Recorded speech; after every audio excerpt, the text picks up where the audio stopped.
लोगों को सिर्फ राजस्थान के लिए नहीं, पूरे देश के लोकतंत्र के लिए एक ऐतिहासिक फैसला लेने की जरूरत है।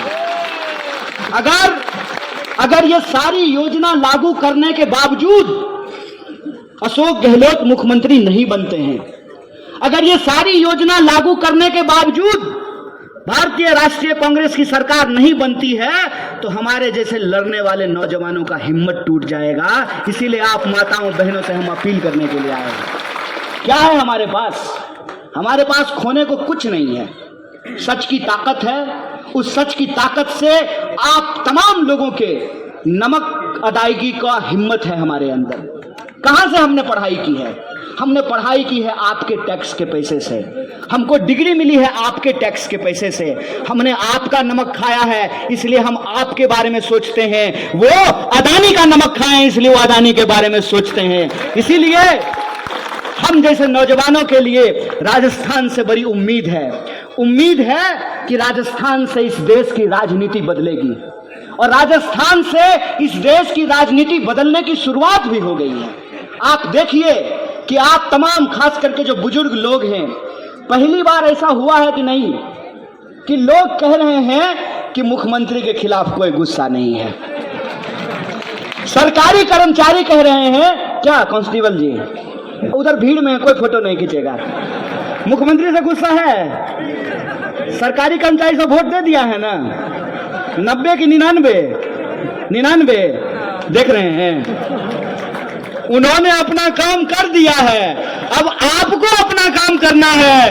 राजस्थान के किसानों को करना है, नौजवानों को करना है, अल्पसंख्यकों को करना है, दलितों को करना है, पिछड़ों को करना है, आदिवासियों को करना है, गरीबों को करना है। इस राजस्थान के जो आम आवाम है उनको करना है। और आप जब अपना काम करेंगे तो जय शाह का पिताजी चाहे कितना भी सूटकेस लेकर के जयपुर जोधपुर कर ले, कितना भी सूटकेस लेकर के अजमेर और वो जो है सवाई माधोपुर का चक्कर लगा ले, इस बार राजस्थान में उनकी एक नहीं चलेगी।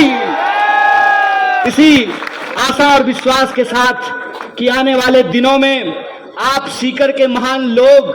अच्छा, एक बात और मैं बार बार कह रहा हूं, सीकर के लोग, मुझे पता चला कि खंडेला गांव नीम के थाने में जाने वाला था ना? तो आप लोग जाना चाहते थे क्या? सीकर में ही रहना चाहते थे ना? आपको मालूम है आपको सीकर में कौन रखा है? जोर से बोलिए, बताइए। जिस इंसान ने अपनी पूरी जिंदगी लगा दी आपकी सेवा में, कोई ऐसा गली नहीं है साहब। जब मैं यहां आ रहा था तो हर गली से घूमते हुए आया हूं। कोई ऐसा गली नहीं है जहां पक्का सड़क नहीं है, नाली नहीं है।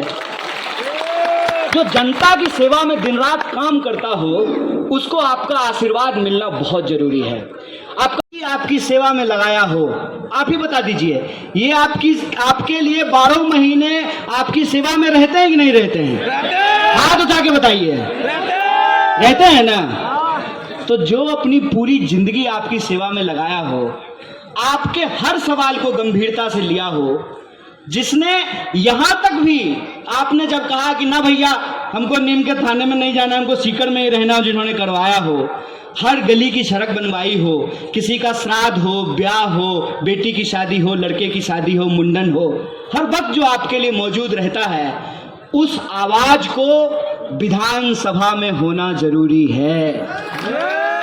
उस आवाज को जीतना जरूरी है, क्योंकि आप सब यह बात जानते हैं, खास करके मेरी माताएं, माता जी, बूंद बूंद अगर घड़ा भरता है तो बूंद बूंद घड़ा खाली भी हो सकता है ना।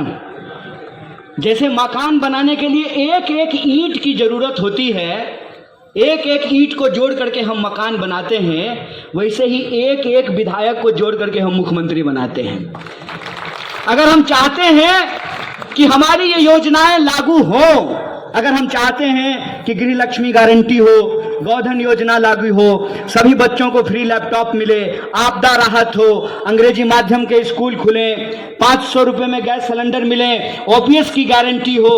अगर हम चाहते हैं कि ये योजनाएं लागू हो तो यह जरूरी है कि राजस्थान में, जयपुर में भारतीय राष्ट्रीय कांग्रेस की सरकार बने, श्री अशोक गहलोत जी मुख्यमंत्री बने, और उनको मुख्यमंत्री बनाने के लिए महादेव सिंह जी को विधायक बनना जरूरी है कि नहीं है? तो जैसे बूंद बूंद से घड़ा भरता है, ईंट ईंट जोड़ने से मकान बनता है, वैसे ही एक एक विधायक को जीतने से बहुमत मिलती है, और जब बहुमत मिलती है तभी सरकार बनती है, और जब सरकार बनती है तो दो बात आज हमारे सामने है। एक मॉडल वो है कि आपका टैक्स का पैसा लेकर के अपने लिए हवाई जहाज खरीदेंगे, अपने लिए महल बनवाएंगे और अपने दोस्त का कर्जा माफ करेंगे। और एक मॉडल ये है कि आपका टैक्स का पैसा लेकर के आपका कर्जा माफ करेंगे, आपका बिजली बिल माफ करेंगे, आपके बच्चों को नौकरी देंगे, आपके बच्चों को रोजगार देंगे, उनको लैपटॉप देंगे, आपको 500 रुपया में सिलेंडर देंगे। यह जो जनता का मॉडल है, यह जो लोकतंत्र का मॉडल है, इस लोकतंत्र के मॉडल को हमको जिताना पड़ेगा। बोलिए आप सब लोग इसके लिए तैयार हैं? सारे लोग तैयार हैं? तो हम आश्वस्त होकर के यहां से जाएं कि महादेव सिंह जी 7 गारंटी के साथ 7वीं बार एमएलए बनकर के आ रहे हैं। अगर ऐसा है तो मैं आह्लादित होकर के, खुशी होकर के आप तमाम लोगों को, इस पवित्र भूमि के एक एक निवासियों को तहे दिल से अपनी शुक्रिया अदा करते हुए, धन्यवाद कहते हुए अपनी बात को खत्म करूंगा। जय हिंद, जय भारत, जय संविधान, जय राजस्थान। हमारे आज चुनावी सभा के मुख्य मेहमान कन्हैया कुमार जी, श्री एमडी चौबदार साहब, कन्हैया कुमार जी के बोलने के बाद में मैं आपको भाषण देने के लिए नहीं खड़ा हूँ। मैं खड़ा हुआ हूँ हमारे मेहमानों का हार्दिक अभिनंदन और स्वागत करने के लिए।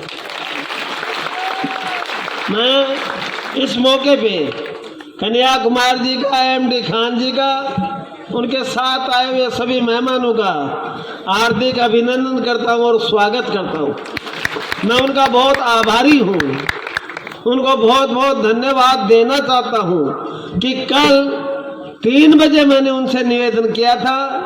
मैं बहुत धन्यवाद देना चाहता हूँ कि उन्होंने जाते ही हमारे को यहाँ आने की स्वीकृति दे दी, और मेरी आत्मा इतनी खुश हुई कि हिंदुस्तान का एक महान वक्ता हमारे बीच में आएगा और हमारे जनता के बीच में दिल की बात कहेगा,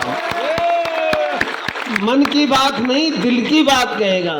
जो भी कन्हैया कुमार जी ने कहा है वो सही है, वही वस्तु स्थिति है। इन बातों को सब ध्यान में देते हुए आप 25 तारीख को हाथ वाले निशान का बटन दबा करके इन्होंने जो कहा है कि यहाँ से कांग्रेस जीते और राजस्थान में कांग्रेस की सरकार बने और हमारे सोनिया गांधी और राहुल गांधी जी के हाथ मजबूत हों और देश की राजनीति में बदलाव आए, यही इन्होंने कहा। यही मैं कहना चाहता हूँ आपको। आखिरी में एक ही बात कहूँगा, कल हमारी रिंगस में भी ऐसे ही, इससे भी भारी बड़ी सभा है, उसमें भी बड़े बड़े नेता आएंगे।